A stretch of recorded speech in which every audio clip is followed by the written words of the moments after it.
idea, a new world order. G'day and welcome to the Cunspiracy podcast. My name's Josh Wade. Today I'm with Lane Harry. How you going, mate? Yeah, good, bro. All right. I suppose for anyone that doesn't know who you are, what you do, let us know. Yeah, so I'm a recording artist. Yep. Just been writing and recording music for like 4 years. Been touring around the country for about 3 years, supporting like 360 and All Day, Tech 9, like heaps of acts. And right now I've been kind of taking like the last 12 months off, working just on products so I can have like 12 months of just straight rollout. So next year, from January, there's going to be like a big release once a month. Okay. Across multiple platforms. Okay. Smart idea. So I guess today, the way that we might angle this episode is you're someone that is, you've got your foot in the door in the music industry, you're gigging and stuff like that, you're opening. Yep. So you're at a point where you're going up to the tipping point to when it's almost yours. So till people be supporting you at that point. So I guess I want to angle this out because there's so many, there's a plethora of people that are going down the path that you're going down. Yeah. And I think it would be interesting, I guess, to talk to someone that hasn't necessarily got to the point where they've, you know, they can go, oh, I've fully made it. Yeah. You're in the hustle right now. So that's the interesting part. So I want to know, how do you see yourself if you've got this, you know, all these songs coming out over in the next 12 months? Yeah. How do you see yourself distributing that? And do you want to be like, where do you see yourself sitting in the industry? Do you see it in a mainstream light? Do you see it mainstream alternative? Like where do you want to go, mate? So I've got these 3 really different projects coming out. So there's an album called Casablanca. It's me and a guy called Ike Campbell. We're doing this album together. And we're doing like mainstream, like big budget PR stuff for it. So that's going to be like the mainstream release. Yep. Then I'm doing this EP. It's called Saint Lane. It's going to be like EDM fusion, kind of like Vince Staples stuff. It's kind of more for like underground. And then I'm doing this live band, neo soul, big like real lush production. And that's going to be like for, I don't know, just music lovers. Like people that really, they don't care if it's popular or not. They just want like good music. So we've got like crazy musicians coming into these sessions. And like people just chucking like bass lines on it. And it's so much contribution. And it's like, and that's called Summertime Ski Mask. I'm thinking about putting that out like May. Okay. But the first song's going to come out soon. So where did this all come from? Because you've established an aesthetic for yourself. You've got a look. You're wearing different clothes.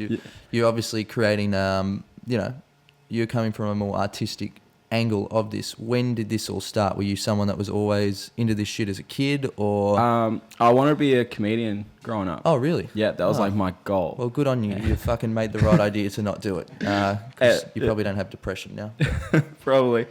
Yeah, I was like, I was convinced like comedy was like what I really wanted to do. Like I love comedy, still like really love comedy. I'm going to your show on Saturday. Oh, are you? Yeah. Oh, well, there you go. You probably won't like comedy after that. Thank fuck, that's not how it turned out. Yeah. Thanks for coming. It's cool, man. Said that a few times. But anyway, yeah. So it wasn't funny either.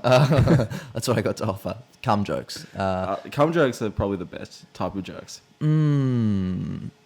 Yeah, except when it's actually on you. But no. Anyway, I'm fucking it up. I'm just not in it today. So you wanted to be a comedian, yeah? I wanted to be a comedian. And like everyone I went to high school with thought I was going to be a comedian. Right.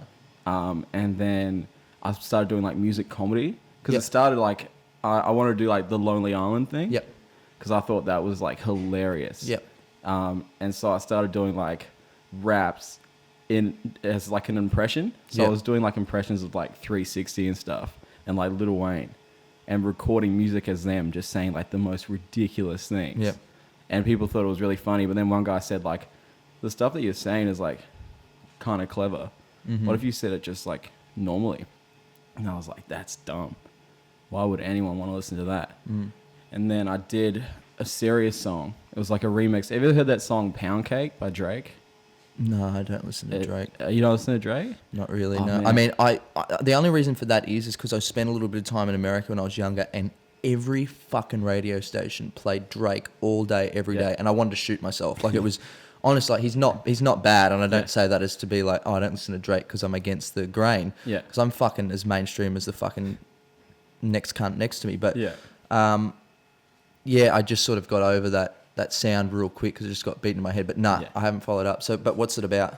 The song was just me just saying a bunch of random stuff Right. over this beat. And I was working this like bullshit telemarketing job for like Jetstar.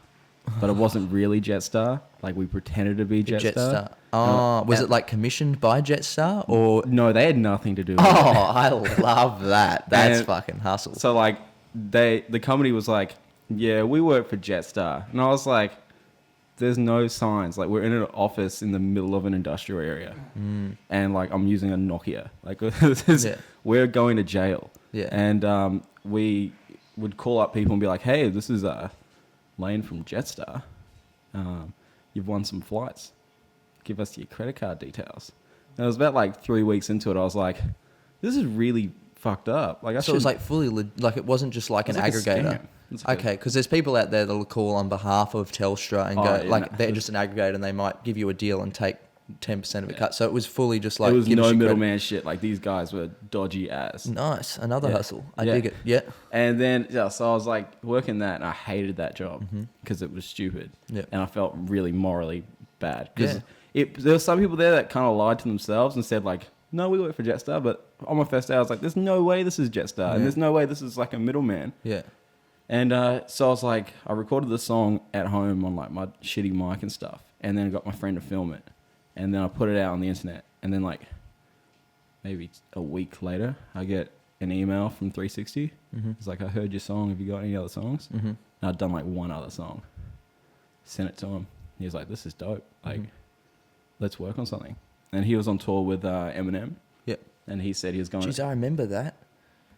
I remember that was a couple of years ago. Yeah, That would have been such a big thing for someone. Imagine getting a call up and going, hey, we want you to open for Eminem. It would be, yeah, crazy. Yeah. Yeah, and he's on tour and he's like, there's this after party. I'll put your name on the door. And at this point, I'd been to one nightclub in my life. How old are you at this point, by the way? Just turned 18. Okay, great. Yep. And I didn't have a car. I didn't have any money. And my dad like works overseas and stuff. And he was in town. And I was like, man, drive me to Brisbane. It was like 11 o'clock at night. He's like, no. And I was like, no, like 360 is going to be there. He's like, 360 is not going to be there. I was like, no, 360 is going to be there. He wants to meet me. Had to show him the emails and stuff. We drove up to Brisbane. My dad doesn't have any money either. Like both no fuel in this like beaten up Camry. Driving up to Brisbane. He like waits outside the club. I go in. I'm walking in. And like J. Cole, he's also on the tour. He's like coming out of the club next door. And he's like wearing an All Blacks jersey. I'm from New Zealand. Straight away, I was like, oh, that dude's wearing an All Blacks jersey. What a legend. And then like, oh shit, it's fucking J. Cole. Go into the club. And 360's there and he sees me. He's like, bro, holy shit, what's up? And I met him. And you know when you meet someone and like you kind of like, you just hit it off straight away? Yeah. Yeah, it was like one of those things that we just both kind of go along. So then he said he really wanted to help me out. So I'll be making music with Ike Campbell and would send it to him and he'd be like, just change this up. And then he eventually just started putting out music for us. So he was releasing it on his SoundClouds, like uploading it directly to his SoundClouds and his Facebook and stuff. And For you, For me. under your Yeah, name. Yeah, yeah. okay, great. yeah, so he... There's like similar shit happens in the DJ world, I know. Yeah. But it's like, yeah, I love your song. Like, here, give it to me, and I'm going to take it and run. So Yeah, no, so it wasn't that. It was like fully yeah, like fully tagged us and everything. And Geez, like, that's a really big thing for someone to do because this industry, I mean, in show business in general, is people want control over everything and they don't want to be giving anyone any sort of like extra bit of rope, if you get what I mean. this industry is so brutal. It's insane. Have you Yeah. been like properly fucked over yet? By anyone? Yeah, I guess a few times, not necessarily fucked over. I mean, I've had I guess interesting business relationships, but I've also had relationships where it's been like, you know, it's been really, really good the whole way through, and then we've just come to an agreement that we've gone, okay, look, maybe this isn't, you know, we both want to go separate ways because we both have a different idea of where we're going. So that's been good. But yeah, I mean, I've been fucked over. I've also like had that experience, like you said, when you met 360. I've met people that I looked up to, and then like, you know, in crazy circumstances. Yeah. Right. And end up, you know, becoming very, very good friends with them. And you sit there and you go, fuck, like I was watching that person all these years ago and now Totally. I'm there, and they turn out to be like like literally psychopaths. Like they're fucking crazy. And you're like, holy shit. Like it's true when people say don't meet your idols because they're fucked up. Like everyone's fucked. So I've had those experiences. But so you said something about being fucked over. Have you had that experience yet? I had one. I've had one really bad one. Mm-hmm. I was on tour with Seth Century. Mm-hmm. And there was a guy that I met at one of the shows. He was like, man, like your set was crazy. We're going to bring out Pharrell Williams to Australia. Mm-hmm. And he's like, I want you to open. You guys will be the perfect opener. I was like, no way. He's like, yeah, I want to like manage you guys. Too good to be true. Way too good. Yeah. And because I'm like a complete dumb cunt. Yeah, but you got to be like at the start, you need these things to happen. Yeah. So you can figure out how to navigate the seas yourself. Yeah. But, okay, so you're going through this moment where someone's offered you the world. Yeah. Which they all do. Oh, this guy was going ham. Okay. Like this guy was offering all the worlds. Like he was really... And you're going, yeah. So he's starting to see straight away. He's like, fuck, this cunt is an idiot. And I'm going to be able to say anything to get you at this point. 100%. Right. And Ike, my like business partner, he is like saying, I don't know about this guy. Uh-huh. It's like too good to be true. There's no one that can be like getting us all these supports and getting us all these Spotify playlists and all this publicity. I was like, man, shut up, Ike.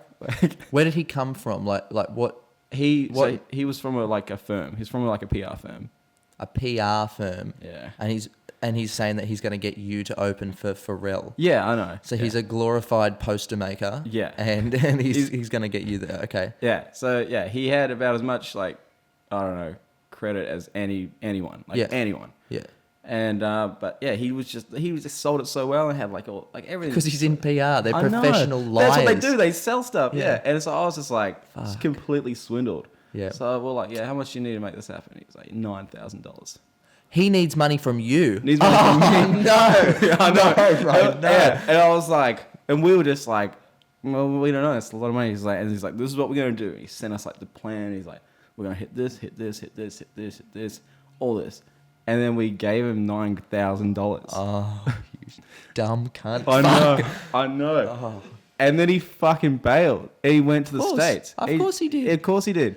Yeah, just fucking bailed. And then stuff I was doing. Like, what's his name? I don't know. Okay. All right, fine. Fuck him. If you're watching this, you little fucking swindle bastard, watch the fuck out because I'm going to come fuck your ass in your sleep. Anyway. Yeah. He dipped. And then, but he was still like emailing from, he's like, I'm in America doing like crazy moves for you guys. He's like, you guys are going to be on Complex next month. I was like, fucking do something, man. It's been like a month. Like where's our return on this? Like we didn't expect a return. We just expected like work. Something. So I'm like, and we put out this single and he gets it on like 3 blogs. And then do you ever like... It's not hard to do. Yeah, I know. Do you ever like do an interview with like a blog or like see yourself on something and you'd be like, who actually reads this though? Yeah, exactly. It's the idea of that. Like I have recently started to do a lot more of like the blog stuff or I'll do like newspaper interviews or radio or whatever. Yeah. And at the end of the day, I'm like, this is not going to sell one fucking ticket to my show at all. Exactly. I know, because I don't come from that world. No one's going to listen to the radio and go, oh, Josh Wade, he sounds like a really funny guy. Let's go to his show. But at the same time, it's media training. It's putting yourself out there so that, because I guess in business, and for anyone that doesn't know, this is show business and it's 90% business and 10% show. Yeah. You don't need much talent to fucking win this game. Oh, totally. But you need to understand business. And the idea is by doing that, I mean, they say that there's, I believe it's like 5 or 6 different ways to sell something. So you want people to see you on a poster. They're not necessarily going to buy a ticket when they see the poster. Yeah. Then they might see you in the newspaper. They might hear an ad on the radio. A sponsored post might come up on, like, you've got to hit them from a bunch of different angles. And then they go, oh, fuck it, we'll buy a ticket. It's keeps repetitively coming up. Yeah. So it's good to do. But anyway, you've gone, no cunts reading this blog. Like really at the end of the day, it looks like a bunch of something, but it's really nothing at all. Yeah. And like, it was a blog that I knew they existed, but no one would ever read it. Like no one clicks on Safari and it's their fucking homepage. No. Like we're trying to get like homepage shit. Yeah. And like, they're just random stuff. And I was just like, this is not $9,000 worth. This guy really needs to do some shit. So then fuck, this is giving me anxiety. I called out one of my mates who works at Triple J. Yeah. And I was like, hey, we just put out the song today. Can you play it? I'm like, yeah, Cam. And they played it. Well, there you go. That's fucking better than any of that. Yeah. So then I start playing it. Get an email. Oh, hey, you see that Triple J play? Yeah, that was me. And I was like, you fucking serious? And then Tech 9 was coming back to Australia, and I supported him when he was out here like a few years ago. Yeah. So I hit up the same tour company. I was like, hey, can we do that again? And they're like, cool, yeah, you guys killed it last time. Come back out. Like I posted, announced it. He goes, oh yeah, forgot to hit you up. Yeah, I booked Tech 9 for you. I was like, how dumb does this cunt think I am? Like, did you not email him back after the Triple J thing and go, no, I did that? Yeah, I did. He's like, no, definitely me. Definitely was me. I was like, it was fucking me. He's like, no, it was me. And I was just like, nah, fuck this cunt. And tried to get my money back, and he was uncontactable from there. Yeah. And it was fucked up. And so that was like another big reason why we took like the year off, is because. Is he doing this to anyone else now? Do you know? Not that I'm aware of. But he booked a festival recently in Australia. Yeah. This is some fucking current affair shit, dude. This is some real current affair shit. Yeah. He booked a festival recently, and the lineup was like pretty big, like a hip hop festival. Mm-hmm. And I was like, oh, that's so weird that I'm not on this lineup, because like it's here on the Gold Coast. And then I was like, who was booking that? Like, who skipped me? It was that fucking guy. Booked the shit. So the thing's probably going to fall apart and like collapse, because like the dodgiest man ever is organising it. But yeah, so after that, we're just like, fuck, we need to like get our money back and work normal jobs. And we got completely fucked. So like we spent the last year just getting all the best music we can together. Okay. So, and now we've got all the money together, music together. Next year's going to be sweet. But yeah, this year was fucked just because that one guy just fucked us. Okay. That's all right, though. I mean, I often say to myself, like, you know, I've had years where, I mean, my first maybe 2 years were fucking awesome. Like, I was at a peak, and everyone was like finding out who I was, and it was like people would come to the shows, and it was just like bang, bang, bang, bang, bang. Everyone was offering the world to me, and then all of a sudden, I start really lavishing in that lifestyle, smoking weed, fucking it over. Yeah. And then I've gone, oh yeah, that is the truth. It's starting to struggle now. I'm not putting out any content. Like, this doesn't last unless you keep running. So you'll have your shit years, but at the end of the day, the thing that keeps me going, I suppose it has to be the same for you, is understanding that if this is what you want for the rest of your life, then what the fuck is 1 year of fucking having to battle that out again? You got fucked over, and guess what? You'll never get fucked over again now. That's the whole thing. And then, so we've had like this new PR people come to us, and they're selling shit even higher than he's selling. And we're like, we're not signing shit. Are you paying for things? Was paying for things, but now it's like, if you guys can't present what you're offering to us, like, I was like, just do, because they said 5 things. I was like, if you do 3 of those things, and they're like major things, so if you do 3 of those things, you can be our PR for this next release. But if you can't do shit, we're not fucking with you at all. Okay, I'm just think you should not do that at all. I think, like, if you, honestly, I personally have never, ever really had any PR people in my life, ever. Yeah. I don't want anyone to touch my shit. You don't have a manager? No, it's me. It's you. I'm the manager, booking agent. Okay. Everything. All right. So this is where that you should never, ever, ever, ever, ever, ever, ever be paying anyone for anything. Yeah. They should be taking a cut out of something. Now, if it's PR, it's probably a tiny bit different, right? But I would focus less on the PR and focus on the content being good, because the market will react. The market will instantly give it back to you. If your music's good, people are going to share that around. They don't give a... If anything, in today's society, I've realized that if it's being shoved down my throat by a PR company or something, if I know that that's clearly being like pushed by an agency of some sort, I will instantly reject it, because I'm like, there's a reason that's not just organically coming up into my feed. Yeah. So what's stopping you from figuring out and learning now yourself on how to market yourself and distribute it properly? Because you'll save yourself a shitload of money in the long run. I don't know, man. Like we put out tracks, like just... How are you putting them out? Like, I don't know, like Spotify, YouTube, Facebook. How are you just promoting them? Well, if we're doing it just organically, it'd just be me just posting it and paying for like an ad or something. Okay. And are you, like, when you're on Facebook and you've got a page, obviously, do you just put like, this is the song, and then you attach the link inside the... description? Yeah, pretty much. Or like we'll say like who directed it and like what it's about. Okay, yeah. But my main question is, are you putting the link inside the status?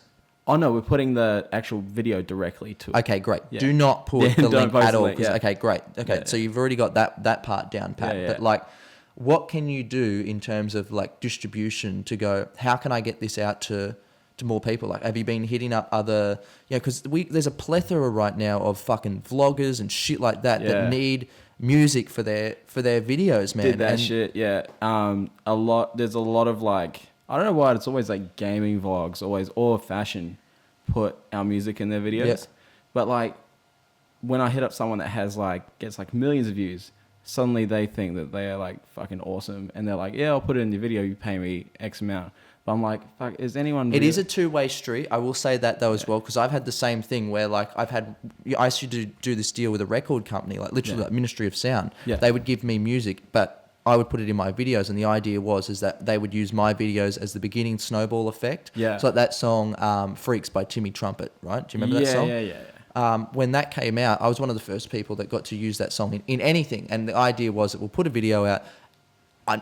It's not going to make the song. I'm not going to be the guy that can claim that it became a thing. Yeah. But the idea was that if I can get it out to, if a million people see it in a video on Facebook, then that's going to be the first, like again, that first selling point. Then it's going to come up through, it'll be on MTV or something like that. And that's how the song will get made. So, but I also have to go, look, for them to build 1 million views or 1 million viewers, big vloggers and stuff like that, man, they've had to hustle as well. For real, yeah. It's worth your money. It's worth you giving some. Like, I guarantee you, influencer marketing is so much more undervalued and cheaper than anything else. If you were to pay $10,000 to put your song on a billboard here on the Gold Coast, you would waste that instantly. If you gave $4,000 to some guy that's got 1 million subscribers to play 30 seconds of your song, I guarantee the hits on that song would far outweigh anything like that. But what's stopping you from going, all right, fine, I can't afford to pay someone that's got 1 million subscribers to play my music. Why aren't you spending like 2 to 3 hours a day going, I'm going to hit up every fucking like someone that's got 40,000 subscribers, 50,000 subscribers, because it all helps. Even if they've got fucking 3 subscribers, that's 3 more people that are going to hear that song. Like, that's what I reckon you should be doing. I've been doing pay that. some cunt. I've been going from like the top down to like the bottom, and do it the other way around. It's from bottom to the top. Exactly, mate. Because someone's they're gonna find out it's cool through other people. Give it to people for free. They'll use it because they'll be like, fuck, awesome. This guy that's obviously like, you have more followers, you've got more engagement with them, what they do. You're contacting them. You be the 360 in the situation, yeah? Okay, yeah. Exactly, dude. Give them that That's fucking that shit. Yeah. And then it builds up, and then you start creating like the zeitgeist around it. And then, because this is what these cunts are fucking doing, these prankster cunts are doing on Facebook. They're just giving it, they're making content. They don't give a fuck about the money at this point. They're just they're shitting on their best mate, and then they're sending it out to a bunch of pages. All these little pages start posting it. It starts fucking polluting the Facebook feed. Some cunt from Unilad sees it and goes, oh, I'll put that on the page. And then bam, you're off to the races. I feel that. How do you feel when you see, because like you're a comedian and you like write comedy. Yes. When you see something like a guy shits on his friend, and that's like way more popular than say your video. That's fine. That's cool with that? I am cool with that. It took me a while to become cool with that. But at the end of the day, like again, I really try and angle this more as a business thing. I almost think, I don't know if stand-up comedy, I've been coming to this realization recently, I don't know if stand-up comedy is even the end goal for me. Yeah. Like I realize this is what I put my head to, all right? And I wouldn't say I've made it, but I'm definitely on my way to making it. That's what I was saying to Connor before. There's a fucking truck going past, you fuckwit. If this is what I've been putting my head to, and, it was basically as simple as going, this is what I want to be. Okay, what do I have to do to get there? All right, if I want to be, big, then I'm going to have to start little. So maybe just doing gigs and stuff like that, and then writing little, it's step by step by step. Yeah. What if I set the bar too low for myself? I realized I don't know if I want to be a Hollywood star. I think I want to own the fucking studio. Like, is that what you really want to do? Yeah. That's cool. I think this is all just practice for me to go into business. Really, for real. That's what I'm coming to the realization to. But does that shit annoy me? It used to, when I first started, I'd be like, I put all this effort into my stuff, and no one's watching it. But at the end of the day, my comedy is realistically a very niche piece of comedy. Yeah. It's for people that like vulgar, fucked up humor. All right, that's not everyone. which is totally okay. Yeah. And once I come to the realization as well of going, fucking, I need to stop looking at everyone else around me and trying to catch up to them. Yeah. Because that's not how it works. I need to run my own race because I've got my own group of people that are supporting me. Yeah. Then you're fine. Like, I think too many people are like, for example, I've had like, and I don't know, I guess with yourself, like you're wearing some pretty outlandish shit right now, okay? Yeah. Which is totally fucking cool and good on you for that. Because there was something that I had to get past where I was constantly worried, and I suppose as a comedian and most other comedians or anyone in the entertainment industry, the way that you're viewed as successful is through acceptance from large groups of people. So you're constantly looking like, I just want this group to like me. I want this group to like me. And you start trying to mold yourself into all these different things, and you want to say something that fits that narrative and stuff like that. And once I started to realize that I was essentially pandering to just different groups of people and I wasn't being myself, as soon as I started doing this podcast and just started talking about what I want to talk about, and not really, you know, if you're on for the ride, great. If you don't agree, that's also fine. But, you know, I'm happy to, you know, banter and that. You know, I don't want to have like arguments with people. I love logical discussions, but as soon as I started doing that, since the beginning of this podcast, we're only like 26 episodes in, I am the most fucking liberated I've ever been in my entire life. I'm growing my hair. I don't give a fuck what anyone thinks. Like, I'm sorry, I'm just going on a rant right now. No, I love it. You know that I like, because I'm up all night, right? Yeah. I'm up from 11 p.m. till 7 a.m. Yeah. Sending emails to every person that's ever lived on the planet. Like, I am going fucking ham. Good. And I listen to this podcast when I do that. Like, I fucking listen to the show. So I'm all for it ranting. Thanks. Because I'm just getting it live, really. Okay, yeah, okay. I don't know if it was the coffee or something, but I'm on a fucking tangent right now. I'm with it, man. And I'm really fucking with what you're saying. I'm not even cutting in because I'm just like, I'm on the way. Yeah, okay. I fuck with it. Thanks. But what really made me realize that was only literally on the weekend when I was in Townsville. I finished doing a show. It was my hometown. Yeah. Done the show, come out, and I thought, fuck, you know, I am, you know, I love wearing, I really enjoy starting to wear some crazy shit. Like, I don't mind wearing a fucking pink jumper, growing my hair long. I don't mind looking different. I sort of want that, actually. I'm like, well, fuck it. I want to look outrageous as possible because that's me giving the ultimate, hey, fuck you. I don't really give a fuck what you think, right? Yeah. And I went to the casino after the show and was having a drink and, you know, slap and tickle. And this guy comes up to me. He goes, I was wearing a top knot in my hair. I didn't have my hat on. And, well, it wasn't really top knot, but it was just tied back. Yeah. And he goes, look at you fag. You sucking your dad's bed sheets or something like that. And I said, no. I said, like, I'm fucking really happy right now. I said, but literally for about 30 to 40 minutes, he just kept going, but look at your hair, look at your hair, look at your hair, look at your hair. And I'm going, dude, like, I really do not care anymore at the point of, why are you focusing on external things going on around you? Yeah. My hair does not change your reality. Yeah. And your opinion on my hair does not change my reality. Yeah. I'm still doing exactly what I'm going to do, all right? Your opinion does not matter, all right? I appreciate it, and thanks for having one, and thanks for sharing it. I think it's ironic that you're calling me a fag while you've cared more about my hair than anyone else before, which I said that to him, and he sort of stumbled for a second, but simple mind. So, and in that moment, I went back to my hotel room and I went, holy shit, like, that small, tiny thing has actually just absolutely changed my whole thinking of, holy fuck, fuck it at this point. Yeah. Fuck it. I do not give a fuck. Yeah. Fuck them. Focus on your own shit. So anyway, that's my little rant. Yeah, 100%. And dude, obviously you're all about it anyway. Man, I'm so with it. Do you know, like, the whole reason I'm dressed like this? Yep. Because you're a surf lifesaver. I'm a surf lifesaver. Seriously, when we walked down the stairs, I was like, is that a surf lifesaver? Yeah. But no. Yeah, we do like long pants. Yeah. I was like thinking, like, I was like on the channel or whatever. Yeah. And I like see the thumbnail. Yeah. Right. My name alone isn't going to bring cunts to the views. Yeah. If you see some cunt in a fucking full kit, you're like, who the fuck is that? What the fuck are they doing? I was going to wear a velour hoodie and I was going to look fucking dope. Go for it. But I was like, there's no reason why anyone would listen to this just because I'm on it. Yeah. Because right now, it's going to be like the people that want to hear me talk for an hour, which is what, like 2,000 people max. Yeah, but what this is a conversation between two people that are just hustling to try and make it. Exactly. Yeah. And I feel like that's like the heart of it. It's like people want to like see the journey. I reckon in 5 years' time, this is going to be like a really fucking important conversation. Yeah, I think it will as well. Like people will look back and be like, did you remember that time that fucking Josh Wade and Lane and Connor sat at a table and just talk shit? That shit was iconic as fuck. Yeah. This might come out in like 3 weeks. Yeah. And people will be like, pretty cool. But like, you ever see that interview with Kanye and Zane Lowe? Yeah, of course. That shit was fucking wild. That is wild. And I remember when that came out, everyone's like, Kanye's fucking crazy. Mm-hmm. Who the fuck would talk like that? Now, like, if you talk like that, like Mayweather talks like that. McGregor talks like that. If people talk like that now, they're like, oh, what an inspiration. But at the time, people thought that shit was ridiculous. But I think it's this idea that people are bizarrely put off by the idea that someone could have confidence in themselves. Yeah, people hate that. What a bizarre thing for someone to not hate themselves. Yeah, I know. It's so strange. And people, like, if you're confident and believe in yourself, it's almost like people are, like, scared by it.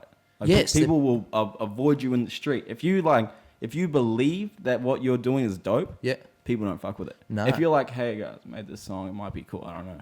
People are more inclined to be, that is so cool. Like, they want to, like, motivate you, but they don't want to motivate you to the point where you're like, that is dope. It's tall poppy syndrome. It's It the exact thing. Can I ask, did you have the experience ever of, because I had this very much so, of saying that you're going to do something, all right, and your friends around you or whatever going, oh yeah, good on you. Like, you know, they're sort of behind you for that, and they want the best for you. Yeah. And then you go out and you start doing it, and they're like, oh, good on you, like he's doing it.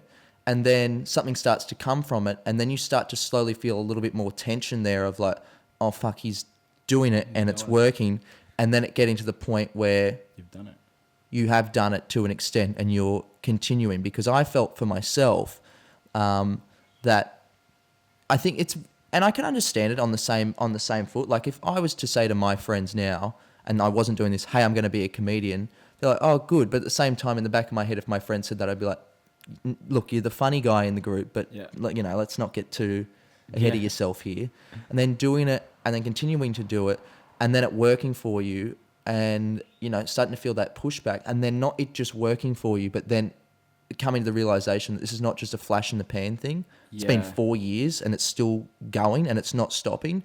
I think that fucks with people sometimes, because I had friends in high school that like I've got no idea if they like me or not, because I just have like, and it's like, I feel like, because like I said, I went back to Townsville, and there was a few people that I went to school with that came to the show. People that I never necessarily fucked with in high school. I wasn't best friends with them, but anyone that I thought I was friends with in high school, fucking, I don't think they wouldn't take the time. Like, you know, I can't say that I've taken the time to contact them, but at the same time, mine's been of the opinion that, well, I just, you know, I thought that maybe you fucking think I'm a fuckwit for doing this, and I think people, it's I don't want to say like jealousy, but people like kind of look at people like, say you're from Townsville.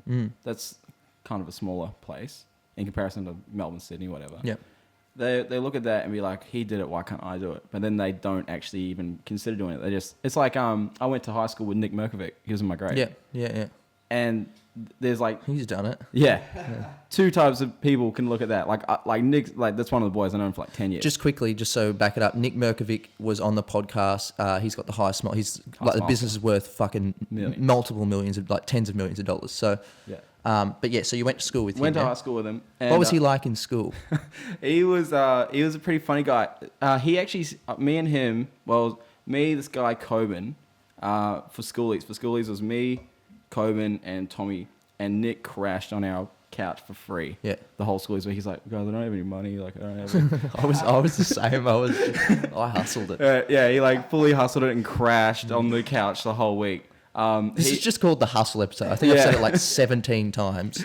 I'm fucking so flow at this point. But yeah. And like Nick, like we were always, you know, mates in high school and shit. Like, weren't like, I don't know, like good mates. Like if we saw each other around, we'd be like, yeah, what up, man? Good to see you. And I remember when High Smiles first started getting like traction. Yeah. I was like, dude, that's fucking awesome. Yeah. But there would be people that are like, fuck that guy. Like, especially on the Gold Coast, which is like. Yeah. People are savage out here. Like, people don't want to see you do too well. But me and all my boys, when we saw that, we're like, good on him. Like, do it. And I went to message him, like, congrats, man, on, you know, I see you doing it. And like the last message he sent me was like, hey man, I got this like business idea. Do you want to like come over and like hang out and we'll talk about it? And I was like, nah, busy bro, like can't today. It wasn't for Hustle, it was for something else. But like, then I was like, fuck man, like I maybe subconsciously doubted him and his moves as a business because like we were like 17. Yeah. And like, maybe that's what like other people like do with me. Like they don't want to check out the song, but then they hear that the song's doing well. They check it out and they're like, oh man, that song is crazy good. I can't believe you're doing all this stuff. I think people kind of either get surprised when they hear that you're doing well or they get mad. And that's like the two outcomes out here. Okay. So I understand that and I've come to that conclusion. And again, like I'm like, look, I don't really care because now I've been lucky enough to find my own like group of 3 mates that I'm just like absolutely solid with and I wouldn't change it for the world. But That's awesome. I'm also fascinated by the psychology of that way of thinking it. And was the world always like that? Or has that been influenced by materialism and egotism and all these different things? Because again, it feels like it is not. You have to, the only way that you're allowed to be that confident is if you've backed it up so much, like a Conor McGregor or something like that. Yeah. But if you're someone that, you know, he was obviously always like that though. That wasn't just something that sparked and he went, oh, okay, now I'm going to act like this. He was like born with it. So, I mean, I guess it's a phenomena that is, I feel like it's unique to today more than, like it obviously always existed, but it's probably more unique to today. So I think maybe, look, this is just me saying random shit. yeah, me too. But maybe, just maybe, the reason that people are getting kind of salty at other people's success is because, in theory, everyone is a creator. Because we all have, every person has like an Instagram. Like my grandmother has Instagram. And she has a following, fan base, in theory. You're putting out content to the world. You're posting your like anti-equality statuses, which are stupid. But like you're creating content for the world to then give an opinion on. Yeah. You know what I mean? Everyone is a content Everyone creator. is, it used to be the content creators were the entertainers or like the news people. But now every single person can be a creator. Yeah. Which is maybe why people will look at it and be like, why can't I be on that plane of success? I do what they do. Like you could look at like someone, and you know how people are just really stupid. So like I don't personally think like this, but like say someone's watching this podcast and being like, hey, I talk all the time. Why aren't I as big as Josh Wade?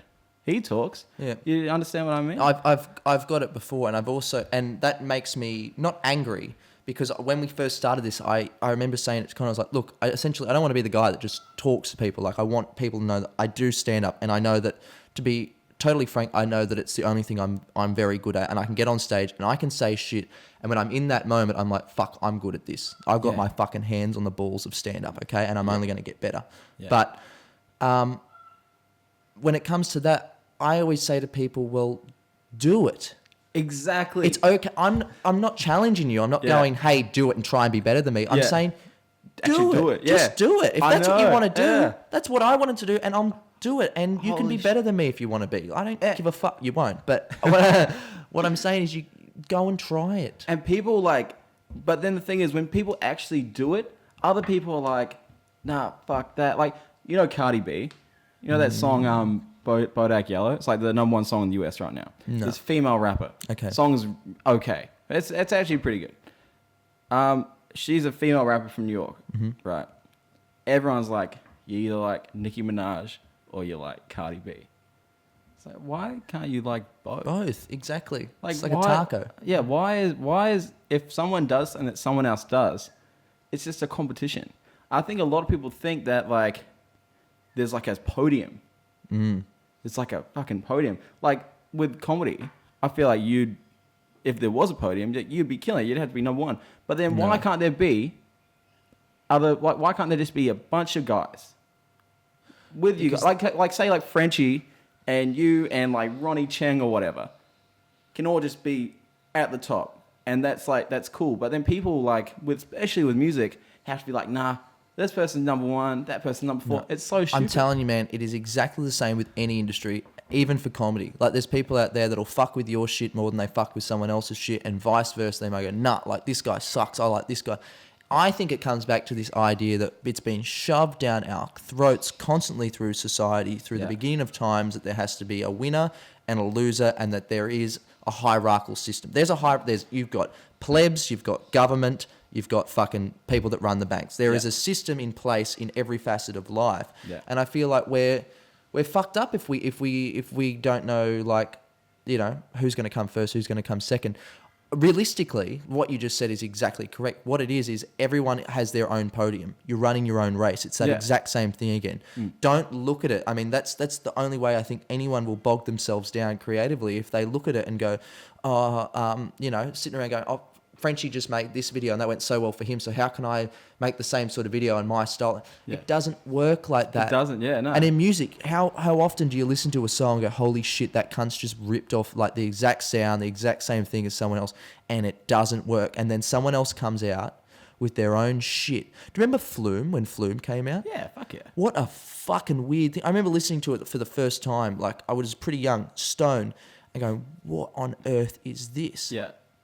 But now he was so good that he went, okay, I'm going to create my own podium. I'm going to stand on it. I'm going to be number one because there's no one else here in this. Yeah. All right. And now he has his own style. I could listen to a song now and go, oh, that's flumey. Yeah. It's got a flumey vibe to it, right? That comes from like establishing that sound. But I think that's what a real artist is. That's the real artistry. Like, if you look at like the Beatles came out with like the Hold My Hand style in like early 60s. Yeah. If you listen to music from that time, literally every song sounds like that, like the Beatles style. And now that more bands are making, and different artists making different music, it's easier to like saturate it down. Yeah. Like, I was in the studio, I was in Sydney like the other week doing like commercial songwriting, and they sent through a track like, write this for this. I won't say who it is. Mm-hmm. Write this for this big artist. And the song just sounded like Uptown Funk, 24 Karat Gold, like that, like revival funk sound. Australia is, you know what I hate about Australia is that we are so blatantly like, okay, we need Beyonce. Jess Malboy, you're going to fill that position. Yeah. You're going to do the NRL Grand Final. Yeah. Okay, we need a new Barnsey, a new Aussie fucking Stop the Boats. Yeah. Shannon Knoll, you're going to fill that spot. Yeah. All right. And we just, and we'll get whoever the producers are in LA or whatever to make the same songs, but just rejig it, and we give it to them, and then they wonder why it's not successful here. Yeah, it's just because it's a shit version. It's like Exactly. it's like diet version of whatever it is selling, and like, it's never going to work because it's not what we're putting out. Like, there's this chick from Brisbane called Mkultra. Have you heard of her? Yeah, I have heard of her. Yep. She like raps and sings about being from fucking Brisbane. That shit is so cool. Like, and It it is, 'cause sounds it's so real. sick. It's And no real. one is doing that. Like, she's not like a diet Nicki Minaj or anything. Yeah. It's just fucking Mkultra. And that's the shit that's cool. And I feel like out here, so many people are just, what you're saying, they just try and reinvent and make a shittier version of something that already is, existing. I think it's okay to have influences, by the way. Totally. Like, I wouldn't, I could never look at myself and go, I'm totally original. No one is original in today's world. It's done. I mean, but the idea of going, all right, for existence, like, for a long time in my career, I did like bogan comedy. Yeah. I mean, I'm still doing it now, but I'm trying to move away from that. But the idea was, before me, you've had fucking, I guess the first one that really started was, Paul Hogan as Crocodile Dundee. Like, what's the word? Colloquialisms? Is that the word? Like slang. Yeah. That slang humor of the Aussie battler that's sort of like almost like a Mr. Bean, where he's extremely stupid and dumb, but at the same time he's profound. It's like, how the fuck there's two worlds combating there. Sorry, You're right, man. No, I'll turn my phone off. People don't stop. My phone's been ringing this whole time. Oh, sorry, Mr. Popular. No one fucking calls me except for fucking Telstra telling me my data's over. Do you know who texts me every day? Domino's Pizza. I don't know how to turn it off. They say because 3 years ago I used their Wi-Fi. It was like, they're like, enter your phone number, and they text me every day, and there's no like, text this number to stop. They just text me every day, like, hey, there's a deal. Like, I'm not. Who's asking for that every day? Me. I went through a stage like maybe a year ago where I was getting McDonald's. Like I got it like 5 days in a row, and the same delivery driver came like 3 times. And I was literally like, when I put it in on the computer, I'd call myself James. I still do it today. Or I'll change the name of it, and I'm like, spice it up. It's not me. It's me, mate. Or I'll be ordering on someone else's behalf. I'm like, oh yeah, I've got a party upstairs, and it's How awkward party is at my that? desk watching fucking. I don't know. Cool. We were talking about influences. So, anyway, I've had my influences, and now, I think you sort of need them at the start, because at the same time, you're trying to find yourself creatively and where you want to go. And you can see that in any artist's career when at the start you can go, oh, I can see where, that person has inspired them to do something like that, et cetera, et cetera, et cetera. I couldn't even get those words out. And it just so happened that at the time, I never thought I was going to be doing bogan humour, but at the same time, when I first entered into it, it was... that was just what was hot at the time. Like, it was just sort of like a different style of music or whatever where... And bogan humour's always had its like, ups and downs. You've had like when Kath and Kim was at its height, and then it sort of dies down after that. And then now you have the internet version of that. So you've got your Frenchie, Alex Williamson, me, Neil, like whoever, like it's that group. And now I feel like that's coming to an end. We've seen it. There's so much of it now. That's like, I feel like it's still around. Like that cunny shit you did in Surfer's Paradise. I thought that shit was fucking hilarious. I thought it was fucking terrible. No, I was absolutely when we filmed that, I was like, damn, I hate that I have to do this. I'm really over it. You're over it? Yeah. Really? Oh, I thought that shit was hilarious. Nah. But maybe it's funny because like I used to live in Surfers. Yeah. So like and I feel like it's funnier when you actually know a cunny. Like my friend Sam Burge is cunny. Like he is everything that you say and do as that character. I should bring Sam over and you would meet you. No, don't. I don't. I got to live with the cunt in my head. I don't.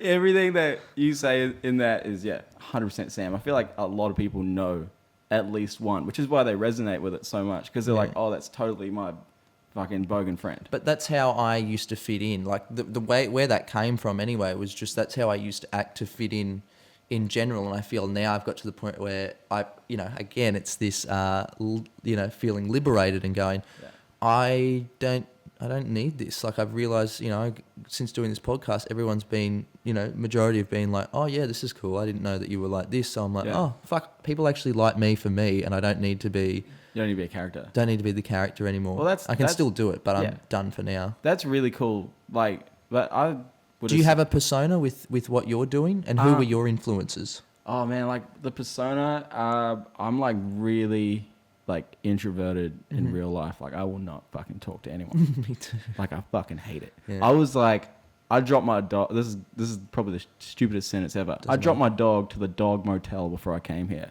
The dog motel. There's a dog motel in Springwood. Yeah. It's the coolest shit ever. Yeah. Dropped my dog off just because I was worried that like when my dog jumps on me, if I'd be getting ready and my dog would be dirty and jump on me. Right. And then, so I was like, and I got everything out of the way that could possibly fuck up today. And I'd never been so, I would play crazy shows, done crazy tours.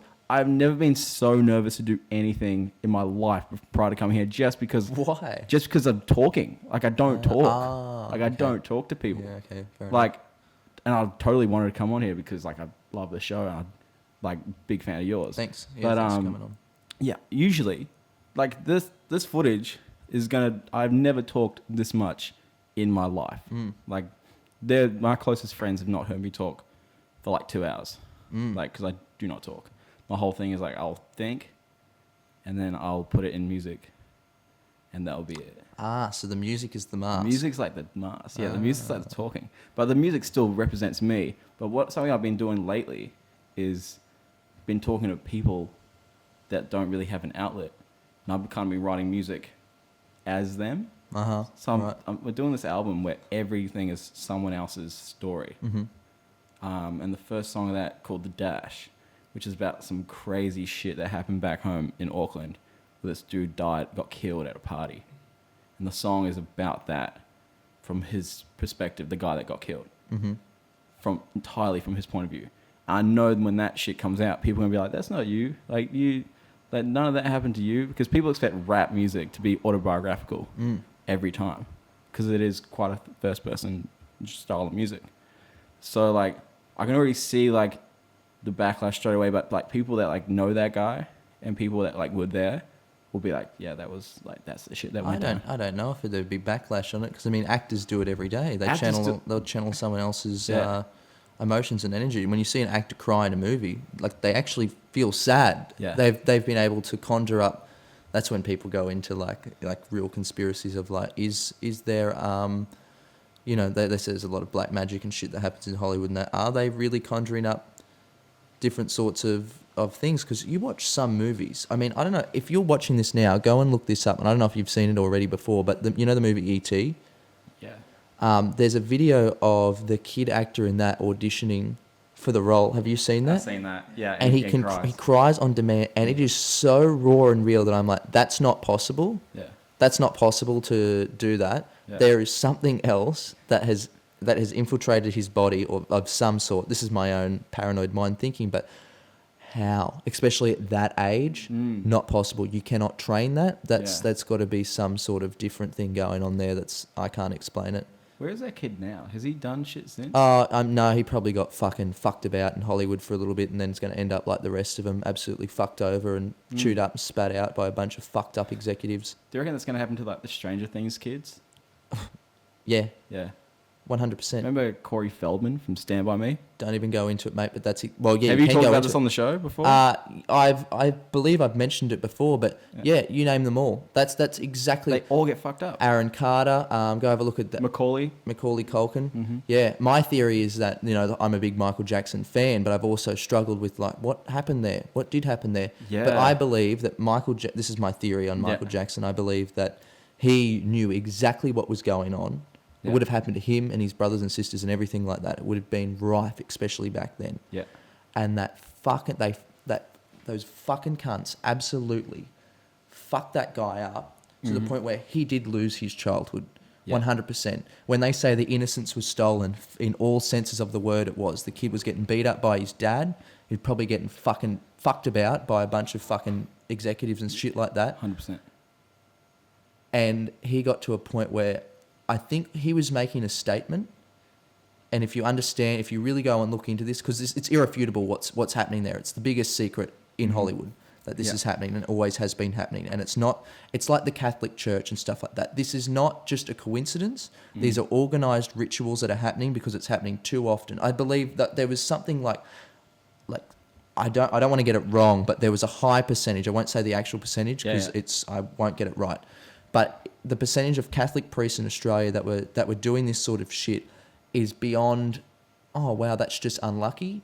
They were planned, they were moved around, there is something bigger happening. It just so happens that this stuff exists in high echelons of society and we can't understand why. Yeah. Like, what's up with that? Like, what is up? Well, they say, if you really go into it, they say it all goes back to like almost like a type of Satanism and black magic and occult ritual and stuff like that, where it's the idea of taking the energy away. And then absolutely, there's a thing called MKUltra, which Netflix are actually doing a show about recently. Shit, But it's this idea of when you see your Hollywood stars, like child stars that become big stars, like Paris Hilton, Britney Spears, stuff like that, Lindsay Lohan, through their life, the idea of MKUltra is, and it's a declassified CIA experiment that was taking place. They're definitely still doing it today. Yeah.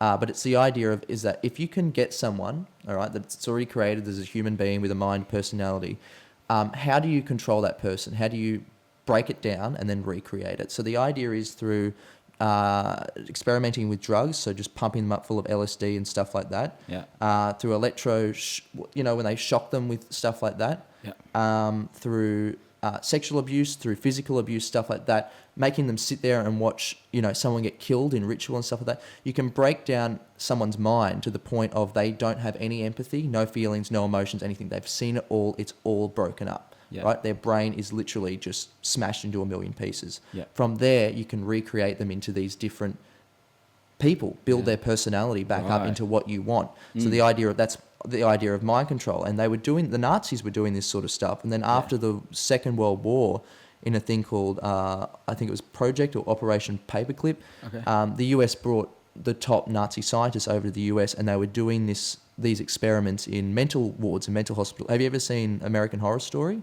I have seen one of the seasons, and I was really passively watching it. Okay. I didn't pay attention. Well, there's a series that's all about that alludes to this Nazi scientist inside of a mental ward. Have you seen it? Doing all these weird experiments. Yeah. But that's a thing that took place. And I mean, if you were running government or you were, into that sort of stuff, I would want to know, for the benefit of my own country and knowledge, as much as it sucks, it's a fact of life. I want to know how to manipulate the weather. I need to know that. I need to know if that's a possibility at least. So I'm going to research it. I'm going to fuck with it. I want to know if it's possible to control people's minds. All right. That's what they're doing they've done it in North Korea. They've done it in all these other countries. Yeah. All right. They're doing it here. They've been doing it here for a long time, except ours is feels a bit more freeing, but it's exactly the same. It's just in a different mask. Yeah. But I mean, I always say, like, if you're Justin Bieber and you've been doing world tours since you were 13, Yeah. firstly, that's child abuse, child labour, whatever. 100%. I mean, if you're making $100 million a year and, your manager's taking 20% of that, I want to have a stake in you. I've got 20%. If that's a coffee shop, I've got 20% stake in it. I want to say, and I want to make sure that you keep performing. Otherwise, I don't get that 20 million. I might get 15 million this year. So don't fuck up. All right. Yeah. It's really, it's a very deep rabbit hole, but I'm 100%, just from people that I met when I was over there, it makes me just... It's crazy, yeah. Mad. It makes me really, like, just that this is a thing that happens. It does happen. And, like, I still, like, my, like, brain, like, can't even, like, process it. Like, when I hear that, like, I hear this shit with, especially with kids and shit, like, all the satanic rituals and stuff, and I hear about this, I'm like, why? Like, and the innocence and stuff like that, it's like so fucked up. Like, no matter what, you know how they say, like, there's people that, like, if higher up that say, like, if you want to be on the next level of success, you got to do, like, this fuck. Sell your soul to the devil, shit like that. Yeah. It's like you'd pull back on, like... Well, who knows, though? Because to get to that level, this is another thing they say, like, to get to a level of Britney Spears or something like that, or, the top tier, Katy Perry, the top tier pop star at the time or actor, you've got to remember these people aren't crazy. They're very successful business minds. I mean, I was saying to my friend the other day with Michael Jackson and that, they 110% killed him. They were trying for years, 20 to 30 years to try and absolutely diminish that guy's popularity. If you go have a look at any of his shows, the people there, that guy was literally Jesus Christ to some people. Yeah. Like, how could it be that a black man could have that much power over people, suck them in with the most amazing pop music of all time that's influenced music forever, bigger than anyone else, and then start talking about heal the fucking world and save the children and talking about lost children. There's like 390,000 children that go missing in the US each year. And how many? 390,000. Really? Yeah. Holy shit. 390,000 that go missing. They got missed and never found. Never found. What the Never fuck? found. Go look, now I'm in a fucking real big thing. There's a guy named Ted Gunderson who was working for the FBI and was the head of the Los Angeles department there. Yeah. And basically he uncovered this whole satanic ritual stuff that was happening in Hollywood, and then how it led into Washington and stuff like that. And that there's literally tunnels in the US that go through this is not conspiracy, this is all fact documented shit. Called the Franklin cover-up, and it was this one guy that was high up in politics. It was like an assistant to a bunch of politics. That was basically a child trafficker. Another thing is that child trafficking, or just human trafficking in general, is I think it's like number one or the number two like major cause of like something or other. I don't know. It's something like, it's insane, and it never ever gets talked about. No one wants to think that that's a thing that could happen, because it's fucking disgusting. It's so bad. Like it's fucking, I can't even, that's so fucked. I mean, I'm at the point of my life where I think after spending just a tiny bit of time looking into it, I don't even want to look into it anymore, because I'm like, it's a thing. Fucked. It's too fucked. I don't want to know. Yeah. But I would look at people like Bill Clinton and stuff like that and go, and George Bush Sr., his dad, they've just been connected to too many people that have been caught out doing it, that I go, there is a highly, like, there's a guy named Jeffrey Epstein who had a plane, I don't know what it was called, something express, and they would go to this island, right? And they would take children on this plane to this island, and, he got caught out, fucking, I don't know, doing fucked up shit there. Yeah. And Bill Clinton had been on that plane with him 16 times or something like that. Oh shit! And it's like, That's fuck, mate, so there's fucked. some sus shit going on. What is your like? What's a conspiracy theory that you have heard, and you've just been like, no fucking way, just something that's like, like you can't even, you know how like everything you kind of hear and you're like, like you got to look at it like with open possibility. Yeah, yeah. But then you look, there's something that someone will say and you'd be like, not a chance. I'm still like, I'm much more open to it than what I ever was, but I'm still, the one that I'm still stuck on is the flat earth one. I was about to say that shit. That shit is fucking, I don't understand. I was talking to a guy that believes in flat earth. Yeah, we've had people on before that are like, they think it's irrefutable, and I'm still like, I'm not going to shut them down on the idea, because what if they know? What if they've probably done more? I've not done any research into I haven't done any either, but something that I've noticed when I talk to people that, I'll talk to the one guy, I'm like, why would they do that? He's like, I don't know, but they're up to something. And like, he has no idea, but he is convinced. Like he doesn't know why. I think if I heard like a reason why, have you heard any reasons why it could be flat? No, I mean, this is what I struggle with. I go, look, if the world's flat, fine. Yeah. Doesn't change what's going on. I can't, the thing that stops me is I can't understand the reason for lying about it.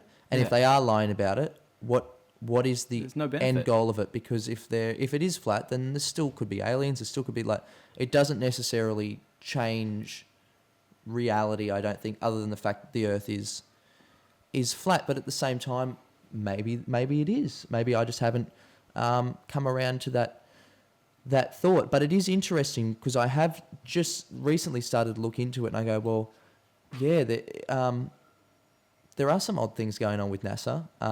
They are clearly doing, like, sending out videos of them in space, but they're connected to wires still today, and they're doing it in front of green screen, which if you have any basic knowledge of production, you can look at and go, oh, they're in a fucking green screen, and his nose just disappeared for a second and now it's back. Like, there are some weird inconsistencies going on. I'm like, well, that doesn't necessarily mean the world's flat. Yeah. But is NASA I guess a cover up for something else? And then you've got the moon landing, which I think is a possibility. Yeah, I think it's possible, but I don't know.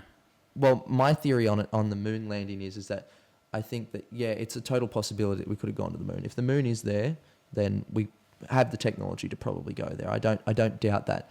I don't believe the footage. I could watch that and go, that's 100% not real. I don't think it's even possible to bring the film back then, and all those different bits. And there's too many inconsistencies there. Just everything about it is odd. I mean, it's very bizarre. Lance Armstrong's shoe on the fucking everything is just, there's too many inconsistencies. Where there's smoke, there's fire. I go, it's like 9/11. It's like, we'll never fully know what happened that day. There is a lot of very, very, very plausible things that could have happened. I think people are coming around to the idea that after 16 years in this war that we've been at, it's probably more of a conspiracy that a bunch of people from caves in Afghanistan with a bunch of box cutters took down two of the world's biggest towers with a bunch of planes and did it in free fall speed, and then did one in the Pentagon. And then did they ever find was that like, did I read that there was no like plane or something? They found an engine there, but the engine apparently is not an engine that would have fit that plane that has supposedly gone into it. The other one is the Flight 93, which landed in Pennsylvania. It was supposedly heading to the White House, and when they got there, it was literally like, what it looks like is basically a missile's hit the ground of some sort, and there's just debris, but there's no bodies. There's an engine there. I believe there's an engine there, but who knows? That could just be placed there. And the idea is, I've also heard this theory, which I used to think was insane, but recently coming over to it, that it does sound more plausible, that there was no planes in 9/11 that went into the towers, but what they were military missiles decoyed as planes. That could make sense. My dad worked at the World Trade Center when I was a kid. Wow. And I remember 9/11. That was like one of my, I would have been 6, I think. I'm 22 now, so that's 6 or, Yeah, you would have been 6, I was 7, so I'm 1 year older than you then. Oh, yeah? What year are you, 95? 95. Uh-huh. I was 6, and I woke up and my mum was like crying. Like, I'd never seen my mum. It was the first time I ever saw my mum cry. Where were you? Were you in Australia? No, I moved to here when I was like 15. Okay, so where were you then? Auckland. Okay. And was there, and I walked down, my mum's crying, and she's like calling on the phone, trying to get hold of my dad. And my dad worked at the World Trade Center, but he was in Houston at the time, and he was watching it happen.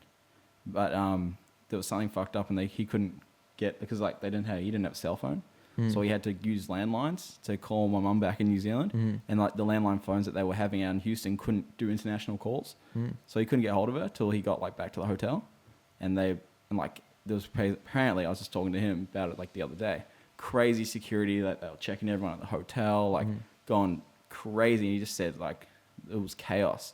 But he didn't tell my mum or me that he was going to Houston. So we thought that he was in the World Trade Center. Yeah. And then my mom's like, he's all good. She's lying. She thought he fucking died. Sent me to school, and this kid told me that everyone that works at the World Trade Center just died. This kid just told me my dad died at school. And I was like, holy fuck. And but he didn't die. He was all good. But I always think like when I see like 9/11 stuff, like and like conspiracies and like, you know, like there's so many reasons why they would set that up. But then like if my dad had died, that would have been so fucked up thinking like my dad died so like the US could get oil or whatever it was. Like multiple things. Oil's the least thing. Yeah, so much shit. But say they killed so many people just to get material shit and like power shit. It's so insane. But like that shit happens every day. Like people are dying every day. We're doing it to people every day. And we're doing it to people over bullshit. You have to understand that like if you're Barack Obama and you're sitting at a table and someone says to you, like I've heard this on Joe Rogan say it before, he goes, you know, someone says, okay, we're going to do some drone strikes. It's going to kill 8,000 people, civilians. You're going to kill probably about 10 to 15 of the bad guys, the top head guys. Yep. Do you still want to do it? Barack goes, yep, let's do it. Crazy. That doesn't go into the realm of politics. It goes into the fact that these are people that have no empathy at all. And if they can happily go, yep, let's fucking bomb the shit out of this country constantly every day, all right, we're at war, then what the fuck's 3,000 people in a fucking trade center that's going to mean that the military industrial system and major investors into your campaign can absolutely keep running their systems, and to make sure that your bank, which is run privately through a debt-based system, you have to, for any money to be in existence in America, the government has to have that money loaned out. Yeah. They have to have a reason to print the money. It's just got to keep, and it's the same thing. I held out hope for Trump. I really did. Once he got in, I was like, oh, mate, I hope that you become just a rogue. Like, you're a psychopath anyway, but I hope that you're the opposite psychopath where they keep telling you what to do, and maybe there's still a chance, but that you get to a point where you're just sick of them going, this is what you have to do now, this is what you have to do now. That he just goes, fuck the lot of yous, and does something outrageous. But they're all from the same fucking swamp. Trump is, like, fucking pretty scary. Like, shit. But like I feel like anyone that's higher up is like got to be crazy. But I feel like this dude's like fucking sane. But did you hear him say at the UN thing? I think it was yesterday that they're gonna like destroy North Korea. That's crap. But he said that at the UN. Yeah. At the UN. Have you ever looked at the United Nations logo? No. Okay, let's do this now. We're gonna put it on the screen. I'm gonna ask you what you see. Okay. I'm gonna take this shit off. So the United Nations is essentially the world government. They don't necessarily have any say in anything. Yeah. I mean, America's gone to war illegally multiple times, but they run the thing, so that's okay. Was that bizarre seeing that footage of Trump standing in front of the United Nations? So fucking and it's got that big logo in the back, right? Yeah, he stands at a podium, and then there's a big logo in the back. Tell me what that is. Okay.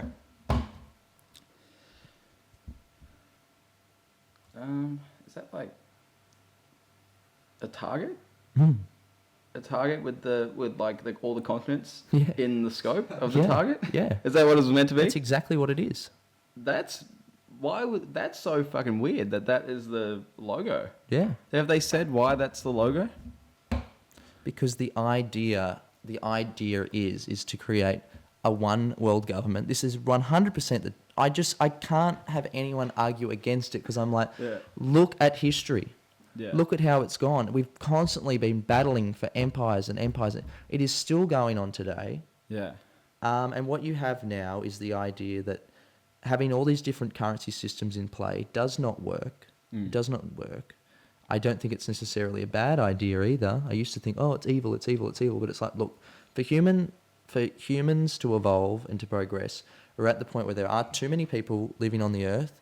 We don't have enough of anything to sustain the way that we live. We can't keep producing this amount of fucking meat and cows and feeding them with, we don't have enough water, we don't have enough food. There's a disparity here. And for that to change, we need to continue being at war until one side wins, either the West or communism, whether it be Russia, China and them lot, and they control that part, or we do. And we're at the point now where there's not too many left. There's only a few left, and North Korea are next in line. All right, so what you're going to see over the next, I think we've been seeing it for the last 10 years, where it's slowly been implemented into our brains that North Korea are these crazy, crazy people. They're turning it up now to the point that when the Middle East in the next couple of years is fully and utterly ours, they're next. And then once they're done, there's only a couple more left. And then by that point, we do really have full control of the world, which is then we can basically put in our monetary system in. Yeah. Which means everyone runs on the same dollar. And then this is where apparently the guy that wrote Star Wars had the idea of going, well, what's next? When you can't fight anyone else, you've got to look up. Go to space. And it's Star Wars at this point. George Lucas. Yeah. That guy. That's where Star Wars comes from. The idea that that's where technology will be at that point, and we'll be fighting these different... and there's people out there that go, I love thinking about aliens and I love to romanticize with the idea, but I also think, what if they're just the other boogeyman? We're very egotistical to think that humankind would be the only ones that they're interested in. Yeah, that you know what? There's a fresh look on that, because usually, like, you think aliens come to Earth. What if aliens come to Earth and they just want water, and like they just want to see what water is, and they don't give a fuck about the life that's on it, because to them we might be ants. Like we might be like the dumbest things that. But there's another thing that they say, that this is a theory. It's obviously probably not the truth, but it's a theory. That there are groups of aliens. What we're having right now is like this war between these two different groups of alien life that are fighting to have control over the world. So you have like these reptile people that are hybrids of humans, and their DNA is split, and that's why you have like the royal family and everything runs in genes. What a bizarre thing to have a hierarchy thing in the world where it's like it's all just based through genes, and they're very selective. Yeah. So selective. Same with, like, we're kidding ourselves if we think that we don't have like political dynasties, and like we've got Clintons, we've got Bushes, we've got all these different things that happen. But yeah, apparently there's that versus the other kind, and that they feed themselves through human emotions. So their energies are based off feeding themselves off human emotions, and that emotion is fear. Constantly having humankind in fear. This is a real thing. They're like people believe. People believe this, yeah. Really?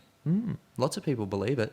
But I go, well, I don't know if it's true, but I know that we definitely live in a fear-based society. Definitely fear-based. Everyone needs to be in fear. There's never name one time in your life where the world hasn't been on edge.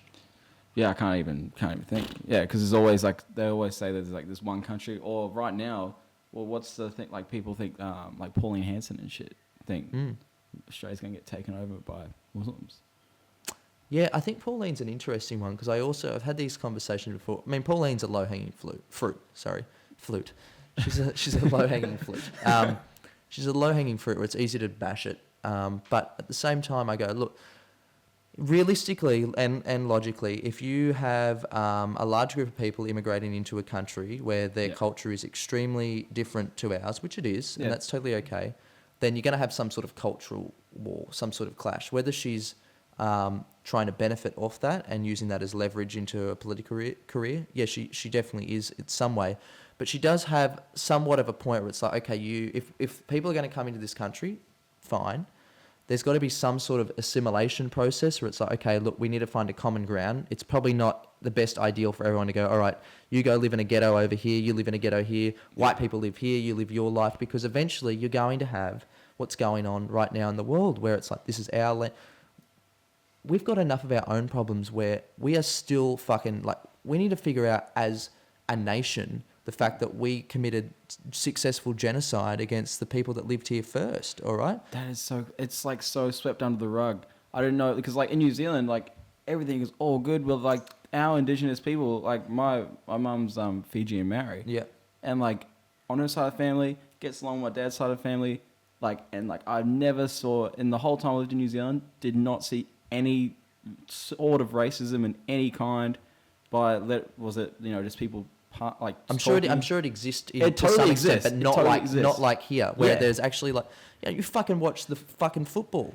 Yeah, they threw a banana at that I don't know the sport, AFL. I know what you're talking about. Yeah, but I'm talking about like the haka and stuff like that. Like there seems to be like there's New Zealanders between white and Māori. They hold like a significant respect for each other's cultures to a point where, Jesus Christ, there's no way that like if an Australian football team or any sort of Australian team would get up and do a war dance. A war dance. But I feel like the like Indigenous people of Australia wouldn't want the white people doing that either. It's like no, you're probably exactly correct. Comes back to the genocide thing. Like you wouldn't, like if someone just wiped out your whole people and then systematically raped the culture. Yeah, and then did your war dance, you'd be like, no, fuck that guy. Yeah, exactly. Yeah, I totally agree. It'll just never. I don't think we'll ever see an Aboriginal Prime Minister in my lifetime, at least. Yeah, I hope we do, but so do I. But I just can't. I just think it's so. No one wants to talk about it. We've talked about it on this podcast before once, and people were like, "You don't know anything. You don't live in the Northern Territory. You've never seen a thing." It's like, hold the fuck up, cunt. Someone actually commented once, "Don't be a cuck to Aboriginals. They've done nothing for you, and they will never do anything for you." I'm like, fuck me dead. Like, this is the sort of, like, if we cannot have just a discussion, and it's very high and mighty for a white guy from Australia and a white guy from New Zealand to have this conversation, but at the same time, we have to have the fucking conversation. Totally. No one's talking about it. And that's the only way that we're going to figure it out is through, you know, someone saying something that might not necessarily be correct or the right way of thinking or the most beneficial way of thinking. But anyway, Pauline Hanson, I think, is not the person that should be talking about immigration when she's got her feet up against a fucking heater in a Queensland fucking rugby jersey.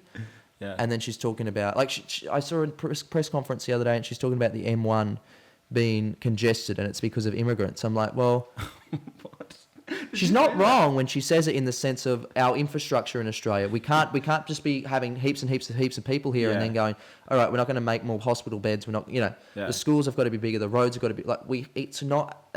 She's right. It's a complex issue. Yeah. But her answers for that complex issue are too simple. It's not just, well, we've got to stop it. Yeah. I think if she really, really cared about, this is where I believe that it could change, is if she really, really cares about stopping immigrants coming to our country from the Middle East, then she should probably be looking at the reason that they're coming here and the fact that we are systematically bombing the shit out of all their people and causing it for us. A minority of their people are extremists. Their culture in general is extreme to us, but inside of that, there's even more extremists. Totally. We need to figure out how we can let them live there in peace and not be involved in it. Before we just go, well, this is just, we're going to fucking bomb you. We'll be all about that. But, you know, when you're displaced, it's not our problem. Yeah, it fucking is our problem. Yeah, I feel like Pauline, maybe she needs like a translator. Like, there's like a cunt that sits with her. And she will say all the crazy shit. And then, like, someone, like, looks at it and, like, just says, like... Because sometimes she might say something that makes sense. But she's... Like what you said with the M1 thing. Like, if someone just looked at what she said and maybe explained it back to her, like... Maybe if you said it like this, people wouldn't get so offended by everything that she did. The reason that she's so popular, and you're going to trick yourself into this thing of thinking that's like Trump, where it's like he says crazy shit and no one could ever like this guy. It's like, well... No, he's that's part of his strategy. Her strategy is to speak like everyone else and to go, I'm not a robot, I'm not finessed. Sometimes I stumble upon my words and I get all fired up and it comes out in a different way. People respect that more than seeing Malcolm Turnbull, who, by the way, has a bunch of money hidden in the Cayman Islands, which everyone happily knows about. The cunt pays no tax at all, or maybe like a minor amount. Yeah. And can sit there with his glasses and going like this, and we don't bat an eyelid, but we're so quick to judge someone like Pauline, which she's at least 1% racist, at least. I mean, it's like Trump. It's like the guy is 70. He's a product of his own time. So is Pauline. It's okay to be like that. All right, that'll grow out, but at the same time, I think that's their strategy. It works well. Otherwise, she would have she would have done what you just said if that was working. But Yeah. she's bigger than ever. Yeah, she's really popular, which is like, I feel like people, because of like Pauline and Trump, they went from being like closet racist to like openly racist, and like people would just like, and like homophobic and shit too. Like people be saying, we'll keep shit to themselves. And then now that it's kind of aired out that there's someone that's like higher up that talks like that, they kind of go like, I think that. And then like their friend at Knit Club or whatever is like, I also think that. Yeah. And then it allows them to project it more. I think you know what I really hate though? I hate when the labels racist and homophobe is thrown out so freely in today's society. Yeah, it is thrown out heaps. No one ever called Donald Trump a racist before he was running for president. Yeah. I think no, he someone called him out for not having any black guys on The Apprentice. Yeah, I know they've done all that before, but at the end of the day, man, Donald Trump is not making the decisions on The Apprentice. He is an executive producer there. He's It's the host on the NBC show. that are running that ship. All right, he yeah. could say whatever he wants, and at the end of the day, he doesn't have the last say. Yeah. I mean, he probably is. He's 70, like I said, but at the same time, that word is thrown around so freely now that I think it's actually the pendulum will swing the other way. And I'm at the point now, like, so what do you think about the gay marriage thing that's happening right now, and this idea of people voting no, and if you vote no, that you're a homophobe? Where do you stand on that? I'm so for gay marriage because I don't care what people do. Yep. Like, and I think my beliefs are like, if no one is getting hurt, then go for it. Yeah. Because there was like someone that's like, oh, if, you know, gay marriage is legalized and they're going to legalize being a pedophile next. And it's like, well, no, because like it's two consenting adults. It's not a dude and a kid. Yeah. Oh, yeah. And the kid is getting psychologically and physically hurt. Yeah. It's two people that are just on board with the same thing. Yeah. So it doesn't hurt anyone. And then there's people that like say it's against their religion. And then like there's a Christian guy I know who's like totally against it because of like Christianity. But it's like, I'm pretty sure in the Bible it says that you shouldn't lay with another man. That was like, that's all they kind of covered on it. Like there's not like a whole testament on anti-gay marriage. There's like a few lines in the Old Testament. They don't even mention in the New Testament. But you got to understand that's their belief system as well. Yeah. They'll hold on to anything. But then, and the church normally stands against it. So it doesn't matter if the Bible only fucking mentions it once. Yeah.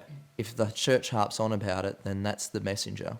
The shit that confuses me about it when it's like religious like that is that they'll be up in arms about two consenting blokes having sex and like will be like protesting and everything. But then when a priest rapes a boy as well, has like a forced gay act with a boy, they're just like, no, it didn't happen. So they say it's so rare and it's like a one-off occurrence, but no, it's not. It's not. And I always say, like at Griffith University here and in a bunch of universities, it's happening over in America. Like there's this rape culture thing that they're talking about a lot, and I've said it on a podcast before. I say it on stage every single night. I go, if we're going to be putting up signs about consent and stuff like that, and really going to harp on about that in universities, go for it. All right, no one should be getting fucking raped or sexually assaulted at universities. But if that's what we're going to do, then throw them up at the Catholic Church because it's fucking happening so much more there than what it is there. All right, we cannot have a double standard like this. It needs to be. And is the sign going to stop anyone? No, it's much more. That's an easy fucking solution. All right, it's not throw these cunts in fucking jail. That's the end of the fucking story. Do they put priests in jail? Do they get? Fuck no. Yeah, they get a get out of jail free card every time. That's so fucked up. Yep, because they're the fucking mafia. That's like. This is the shit that I was hoping that, like, when I was driving here, I was like, I really hope we talk about this. Like, that is so fucked up that is just happening. And it's probably happening right now. Like, right now, there's a priest fucking a kid. Yep. And there's probably out the front of the church, there are people protesting consenting gay marriage. Like, there'd be Let's just say, in general, the church of any religion is extremely hypocritical on any issue. Yes, exactly. Yeah, I agree. But yeah, it's insane that is like that's happening so much, and they put such a focus on outside of the church problems rather than focusing on what's happening inside. What's happening inside? Well, I think that comes back to a bigger issue of this will like talking about this stuff is like career-ending type stuff, because if it becomes too powerful and you say too much and you've got too much of a voice, they'll shoot you down. You can't get too real. That's like the whole thing. Because it's a bigger cover-up for something. What's happening in the Catholic Church is only just the ice tip. Yeah. of everything else that's happening. Do you reckon this is going to be the last episode of the show? Are we going to get killed? I don't know. I say that about every episode. Yeah. But yeah, no, I don't know. But so my way of thinking of that is, I used to be very, I would say, leftist, in the sense of I was like, yep, all good. I'm probably much more libertarian at this point where I'm like, look, if it doesn't affect me and you're not hurting anyone, fine, I don't care. I agree. But I'm also very much of the opinion of defending someone's rights to say no as well. I've come around to that recently where I'm like, look, in no way, shape or form do I have the authority to call someone a racist or a homophobe because they vote no because they're... Do I think that if that's their belief system and they say, well, look, this is what I believe, all right, that's what you believe, that's okay. As long as you respect my opinion and my choice to say yes, then I'm going to respect your opinion to say no. This idea of ganging up on it... Could you imagine if it was the other side, if it was the other way around? That would be really bad, yeah. No way. It's not fair, and we're shooting ourselves in the foot by saying you're a homophobe if you vote no. If you have a legitimate belief system, all right.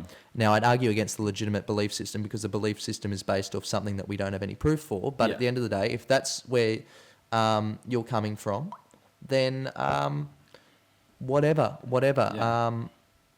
That's just the way. That's the way that the world is. So I can't understand like how, and like people can think like that, but I don't understand how like people can just be so up in arms about something that has nothing to and won't change how they live, and like it's insane to me. But it makes so much sense to someone else. What I'm saying is that like if I'm a Catholic and I'm a devout Catholic and I go, look, marriage is a religious ritual. Firstly, marriage is a religious ritual. Why does it involve the government anyway? It's a false argument. Straight marriage shouldn't involve the government in any way, shape or form. The government sucks. Like Ben Shapiro says, the government sucks. It shouldn't be involved in it at all. Yeah. And I've also always believed that. I'm like, what the fuck are they doing involved? Yeah. Give everyone the same legal rights in the sense of like, look, when, people break up, all that sort of bits and pieces, next of kin, etc., etc. That should be all equal, whatever. Yep. Okay? But if I am a devout Catholic, all right, and I'm the fucking head of my church or whatever, and I go, well, look, this is what we believe, this is what the Vatican believes, so look, you can have your wedding, but unfortunately you can't have it here because this is not...